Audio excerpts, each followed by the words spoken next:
Hello friends, welcome back to our channel. జైల్లో ఉన్న సీనయ్య ద్వారా రాధనే చిట్టి అని తెలుసుకున్న విక్రమ్ షాక్లో దమయంతి. అసలు ఏం జరిగిందో తెలుసుకోవాలి అంటే ఈ వీడియోని ఎక్కడా స్కిప్ చేయకుండా చివరి వరకు చూడండి. ఇక స్టోరీలోకి వెళ్ళినట్లయితే దమయంతి ఒంటరిగా నిలబడి రాధ గురించే ఆలోచిస్తూ ఉంటుంది. ఆ రాధని ఎలాగైనా బయటికి పంపించాలనుకున్నాను, కానీ దానికి తోడుగా విక్రమ్ ఉన్నాడు. వాడు రాధ గురించి ఎంత చెప్పినా వినడం లేదు. ఇలా అయితే నా కూతురు ఎప్పుడు విక్రమ్ని పెళ్లి చేసుకుంటుంది? తను ఎప్పుడు సంతోషంగా ఉంటుంది? ఎలా ఎలా చెయ్యాలి? ఆ రాధని విక్రమ్కి శాశ్వతంగా దూరం చెయ్యాలి అని చెప్పి ఇక దమయంతి తన ఫోన్ తీసి వెంటనే పురుషోత్తంకి ఫోన్ చేస్తుంది. ఇక దమయంతి నుండి ఫోన్ రావడంతో పురుషోత్తం ఫోన్ లిఫ్ట్ చేసి చెప్పమ్మా అనగానే అప్పుడు దమయంతి, ఏంటన్నయ్య, ఏం జరుగుతుందో నాకు ఏమీ అర్థం కావడం లేదు. అసలు ఆ రాధ విక్రమ్ని పెళ్లి చేసుకొని ఈ ఇంట్లో ఉండడమేంటి? నా కూతురు అది చూసి తను బాధపడమేంటి? అన్నయ్య, ఎలాగైనా ఆ రాధని బయటికి పంపించాలి. నువ్వు ఈ టెన్షన్ చాలదన్నట్టు ఇప్పుడు సీనయ్య బెయిల్ మీద ఎప్పుడు బయటికి వస్తాడో, చనిపోయిందన్న ఆ చిట్టి గురించి తను బావగారితో ఎప్పుడు నిజం బయట పెడతాడని నాకు చాలా కంగారుగా ఉందన్నయ్య.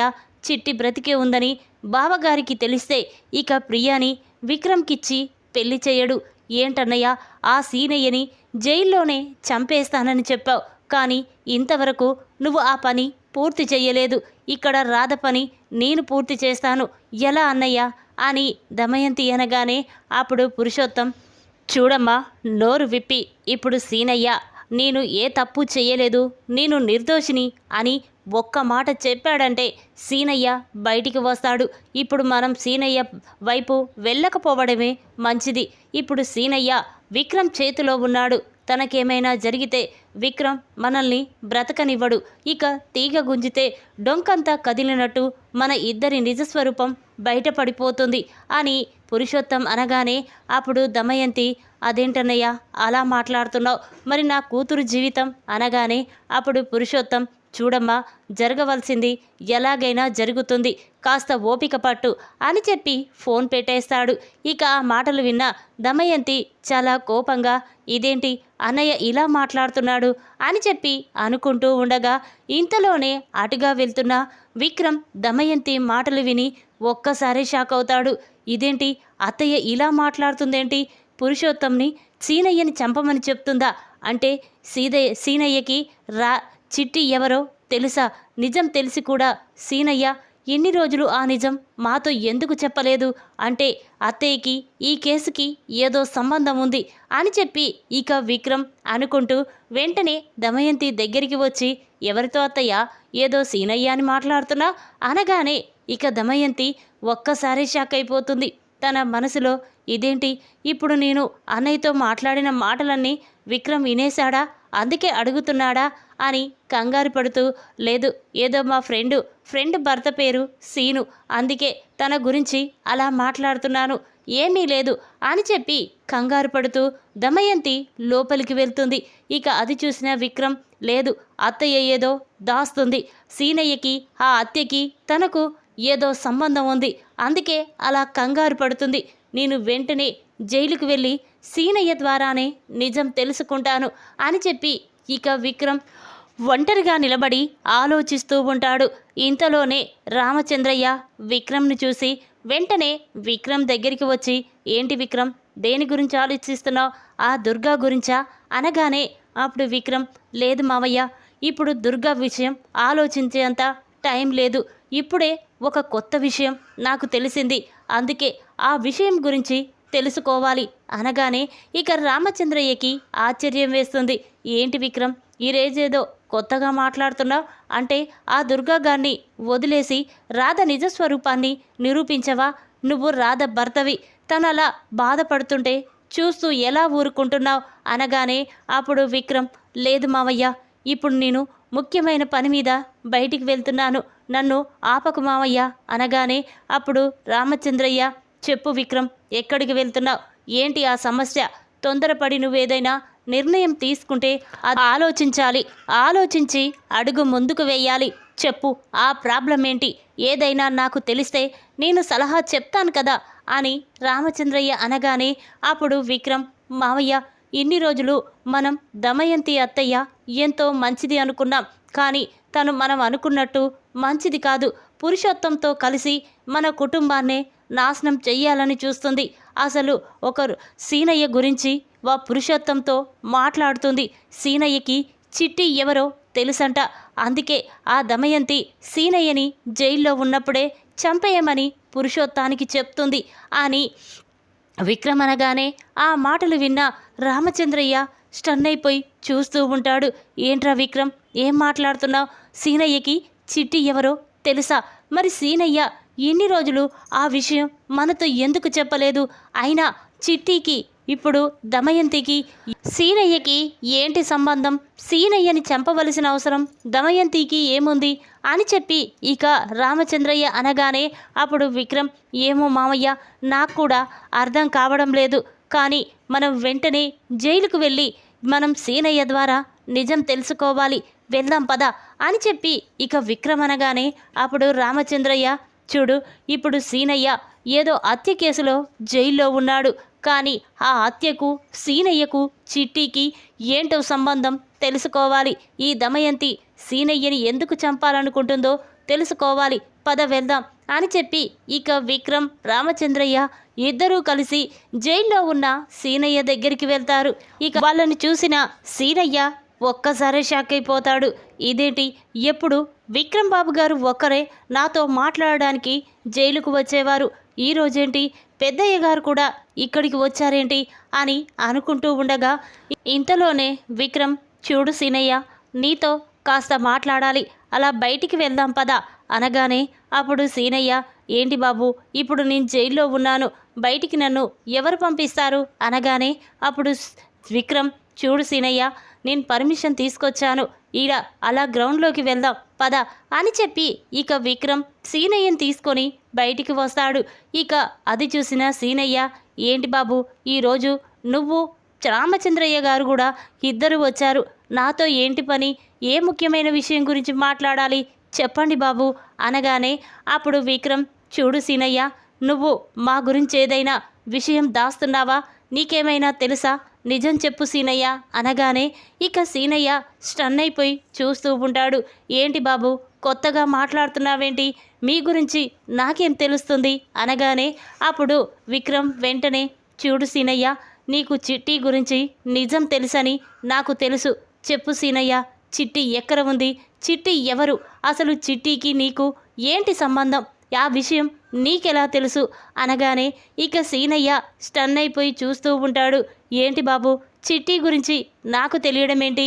ఏం మాట్లాడుతున్నావు అనగానే అప్పుడు విక్రమ్, అవును అవును సీనయ్య, నీకు చిట్టి గురించి తెలుసు, అందుకే దమయంతి నిన్ను చంపాలనుకుంది. నువ్వు మాత్రం వాళ్ళ నుండి తప్పించుకొని తిరుగుతున్నావు.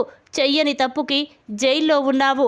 వాళ్ళ నుండి తప్పించుకోవడం కోసమే నువ్వు ఈ నేరాన్ని ఒప్పుకొని జైల్లో ఉన్నట్టు నాకు తెలుస్తుంది. చెప్పు సీనయ్య, అసలు చిట్టి ఎక్కడ ఉంది? చెప్పు ప్లీజ్, నీకు దండం పెడతాను. 14 సంవత్సరాల నుండి చిట్టిని వెతుకుతూనే ఉన్నాం. మామయ్య మాత్రం తన కూతురి కోసం ఎంతో బాధపడుతున్నాడు. తన కూతురు బ్రతికే ఉందని మామయ్యకి తెలిసిన తర్వాత ఎలా ఊరుకుంటాడు? చెప్పు సీనయ్య అని విక్రమ్ ప్రతిమిలాడుతూ ఉంటాడు. ఇక మాటలు విన్న సీనయ్య చాలా బాధపడుతూ వెంటనే రామచంద్రయ్య చేతులు పట్టుకొని, అయ్యా నన్ను క్షమించయ్యా, నేను తప్పు చేశాను. అసలు ఒకరోజు నేను మీ కూతురి గురించి చెప్పడానికి మీ ఇంటికి వచ్చాను. కానీ ఆ దమయంతి మాత్రం మీ కూతురు చిట్టి ఎవరో తెలిస్తే చంపేయమని వాళ్ళ అన్నయ్య పురుషోత్తానికి చెప్పింది. అంతేకాకుండా చిట్టి గురించి నాకు తెలుసని తెలిసిన ఆ దమయంతి కూడా నన్ను కూడా చంపమని చెప్పింది. అందుకే ఆ దమయంతికి భయపడి నేను ఆ జైల్లో ఉండవలసి వచ్చింది అని సీనయ్య చెప్పగానే ఆ మాటలు విన్న రామచంద్రయ్య, విక్రమ్ ఒక్కసారి షాక్ అయిపోయి చూస్తూ ఉంటారు. చెప్పు సీనయ్య, ఎవరు నా కూతురు ఎక్కడ ఉంది చెప్పు అనగానే అప్పుడు సీనయ్య, అయ్యా మీ కూతురు ఎక్కడో లేదు, మీ ఇంట్లోనే మీ దగ్గరే ఉంది. నీ కూతురు ఎవరో కాదయ్యా, రాధనే నీ కూతురు చిట్టి అని సీనయ్య చెప్పగానే ఆ మాటలు విన్న రామచంద్రయ్య విక్రమ్ ఒక్కసారే షాక్ అయిపోయి చూస్తూ ఉంటారు. ఏంటి సీనయ్య, ఏం మాట్లాడుతున్నావు? రాధే నా కూతురని నీకెలా తెలిసింది? అయినా ఇన్ని రోజులు నా కూతురు గురించి ఎందుకు నిజం చెప్పలేదు చెప్పు అని రామచంద్రయ్య అనగానే అప్పుడు సీనయ్య, అయ్యా ఒకరోజు మీకోసం నేను మీ ఇంటికి వచ్చాను చూసావా? అప్పుడు మీ ఇంట్లో ఆ గోడ మీద ఉన్న ఫోటో చూశాను. అక్కడ రాధ చిన్నప్పటి ఫోటో మీ ఇంట్లో కనబడడంతో మీ ఇంట్లో పని మనుషులని అడిగాను ఈ ఫోటో ఎవరిది అని. కానీ వాళ్ళు మాత్రం మీ కూతురని నాతో చెప్పడంతో ఇక ఆ రోజే రాధే మీ కూతురని నిజం తెలుసుకున్నాను. కానీ ఈ నిజాన్ని మీతో చెప్తే ఎక్కడ నా కూతురు నాకు దూరమైపోతుందోనని ఈ నిజం ఇన్ని రోజులు మీతో చెప్పలేకపోయాను. నన్ను క్షమించయ్యా అని సీనయ్య రామచంద్రయ్య కాళ్ళు పట్టుకొని క్షమాపణ అడుగుతాడు. ఇక దాంతో రామచంద్రయ్య, ఏంటి సీనయ్య నువ్వు చెప్పేది? అయినా నా కూతురు చిట్టి నీకు ఎక్కడ దొరికింది? ఎలా తీసుకొచ్చావు అనగానే అప్పుడు సీనయ్య, చూడు బాబు, మా ఊరు పక్కనే ఒక లోయ ఉంది. ఆ లోయలో ఒకరోజు మేమందరం వేటకు వెళ్ళాము. ఇక అక్కడ లోయలో ఎవరో చిన్నమ్మాయి కొట్టుకుపోతుంటే గమనించాము. ఇక వెంటనే ఆ అమ్మాయిని కాపాడి ప్రాణాలతో బయటకెడేశాము. ఇక దాంతో అందరూ కూడా ఆ అమ్మాయిని ఎవరూ తీసుకువెళ్ళడానికి నిరాకరించారు. ఇక నాకు పిల్లలు లేకపోవడంతో నేను ఆ రాధని ఇంటికి తీసుకువచ్చాను. ప్రాణం కంటే ఎక్కువగా పెంచుకున్నాను. నా భార్య కూడా రాధని కన్న కూతురు కంటే ఎక్కువగా చూసుకుంది. అందుకే రాధ దూరమైతే బ్రతకలేదు. అందుకే ఆ నిజాన్ని నేను ఎవరితో చెప్పలేకపోయాను. కానీ ఇప్పుడు రాధకి ప్రమాదం ఉంది. ఆ దమయంతి, పురుషోత్తం ఇద్దరూ కలిసి రాధని చంపేయాలని చూస్తున్నారు. నేను జైలుకు వచ్చినప్పుడు రాధ గురించి ఎంతో భయపడ్డాను.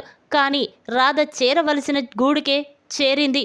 దాంతో నేను భయం లేకుండా ఈ జైల్లోనే ఉండిపోవాలనుకున్నాను అని సీనయ్య చెప్పగానే ఆ మాటలు విన్న రామచంద్రయ్య, విక్రమ్ చాలా సంతోషపడుతూ ఉంటారు. సీనయ్య, నువ్వు ఏ తప్పు చేయలేదని నిరూపిస్తాను. తొందరలోనే నిన్ను బయటికి తీసుకువస్తాను. రాధ మావయ్య గారి కూతురని చెప్పేస్తాను అనగానే అప్పుడు సీనయ్య, సరే బాబు, కానీ ఆ దమయంతిని, ఆ పురుషోత్తమని మాత్రం వదిలేయకండి. వాళ్ళు ప్రేమగా నటిస్తూ వెనక గోతులు తవ్వుతున్నారు. కానీ మీ భార్య చనిపోవడానికి, నీ కూతురు బ్రతికి బయటపడడానికి కారణం ఆ దమయంతే. ఈ హత్యకి దమయంతికి ఏదో సంబంధం ఉంది. అదేంటో ముందు తెలుసుకోండి బాబు అని చెప్పగానే ఇక విక్రమ్, సరే సీనయ్య అని చెప్పి ఇక సీనయ్యని లోపలికి పంపించి అక్కడి నుంచి ఇంటికి వస్తారు. ఇక రామచంద్రయ్య మాత్రం రాధ గదిలోకి వెళ్ళి, అమ్మా రాధ, భోజనం చేశావా? పదమ్మ భోజనం చేదువు అనగానే ఇక రాధ ఆశ్చర్యంగా చూస్తుంది. ఏంటి సారు, ఈరోజేదో విచిత్రంగా ఉన్నారు, నాతో ప్రేమగా మాట్లాడుతున్నారు, భోజనం చెయ్యమంటున్నారు. ఏంటి, నన్ను బయటికి పొమ్మన్న మీరే ఇప్పుడేంటి ఇంత ప్రేమగా మాట్లాడుతున్నారు అని రాధ అనగానే అప్పుడు రామచంద్రయ్య, చూడమ్మా, ఇక నుండి నిన్ను ప్రేమగా చూసుకుంటాను, ఎవ్వరు ఏమన్నా ఊరుకోను అని చెప్పి ఇక రామచంద్రయ్య రాధని తీసుకొచ్చి భోజనం తినిపిస్తూ ఉంటాడు. అది చూసిన ఈ దమయంతి, ప్రియ కోపంతో రగిలిపోతూ ఉంటారు. ఇదేంటి బావేంటి ఆ రాధని అంత ప్రేమగా చూసుకుంటున్నాడు, దాన్ని బయటికి గెంటేయాలని మేమనుకుంటున్నాం. కానీ బావ మాత్రం దాన్ని అంత ప్రేమగా చూసుకోవడం మేము తట్టుకోలేకపోతున్నాం అని చెప్పి ఇక దమయంతి వెంటనే రామచంద్రయ్య దగ్గరికి వెళ్ళి, ఏంటి బావగారు, దాని గురించి నిజం తెలిసి కూడా ఎందుకు మీరు దాంతో అంత ప్రేమగా ఉంటున్నారు? చూడు, అది దుర్గాని ప్రేమించిందని వాడు చెప్తున్నాడు, ఇది అబద్ధం అంటుంది. ఇక కొద్ది రోజులైతే ఇది ఇంట్లో నుండి బయటికి వెళ్తుంది. ఒక టీ కొట్టు పెట్టుకునే దాని గురించి మీరు ఇంత ప్రేమగా చూసుకోవడం నాకు నచ్చలేదు బావగారు అనగానే ఇక ఆ మాటలు విన్న రామచంద్రయ్యకి చాలా కోపం వస్తుంది. చూడు దమయంతి, ఇంకొకసారి రాధ గురించి తప్పుగా మాట్లాడావంటే ఊరుకోను, ముందిక్కడి నుంచి వెళ్ళు అని రామచంద్రయ్య దమయంతికి వార్నింగ్ ఇవ్వడంతో ఇక దమయంతి అక్కడి నుంచి వెళ్ళిపోతుంది. ఇంతలోనే విక్రమ్ అక్కడికి వస్తాడు. ఇక రాధని చూసి, ఏంటి రాధా, నీకు అగ్రిమెంట్ పెళ్ళని మామయ్యకి చెప్పనా అనగానే రాధ స్టన్ అయిపోయి చూస్తూ ఉంటుంది. విక్రమ్, ఏం మాట్లాడుతున్నావు? అగ్రిమెంట్ పెళ్ళేంటి అనగానే అప్పుడు విక్రమ్, అవును రాధా, మనిద్దరం చేసుకున్న పెళ్ళి అగ్రిమెంట్ పెళ్ళని మామయ్యకి చెప్పేశాను అనగానే అప్పుడు రాధ, అంటే మా నాన్న బయటికి వస్తున్నాడా? నేను ఈ ఇంట్లో నుంచి వెళ్ళిపోతానా అనగానే అప్పుడు రామచంద్రయ్య, చూడమ్మా, సీనయ్యని బయటికి తీసుకొచ్చే బాధ్యత మాది, కానీ నువ్వు మాత్రం ఈ ఇంట్లో నుంచి ఎక్కడికి వెళ్ళిపోవు అని చెప్పి ఇక విక్రమ్ వెంటనే ఆ అగ్రిమెంట్ పేపర్లు తెచ్చి రాధ ముంగలే చించేస్తాడు. అది చూసిన రాధ స్టన్ అయిపోయి చూస్తూ ఉంటుంది. ఏంటి, అగ్రిమెంట్ పేపర్ చించేసినంత మాత్రాన నేను ఇంట్లో నుంచి వెళ్ళిపోకుండా ఎలా ఉంటాను? ఇప్పుడే వెళ్ళిపోతాను, ఇదిగో మీ తాళి తీసుకోండి అని చెప్పి ఇక రాధ ఆ తాళిని తీయబోతూ ఉంటుంది. అది చూసిన విక్రమ్, చూడు, అగ్రిమెంట్ చించేసానే కానీ నిన్ను ఇంట్లో నుంచి పంపించేస్తానని నీతో చెప్పలేదు కదా. చూడు, నువ్వు జీవితాంతం ఇక్కడే ఉండాలి, బ్రతికున్నన్ని రోజులు నా భార్యగా నువ్వు ఈ ఇంట్లోనే ఉండాలి అని విక్రమ్ అంటాడు. ఆ మాటలు విన్న రాధ షాక్ అయిపోయి చూస్తూ ఉంటుంది.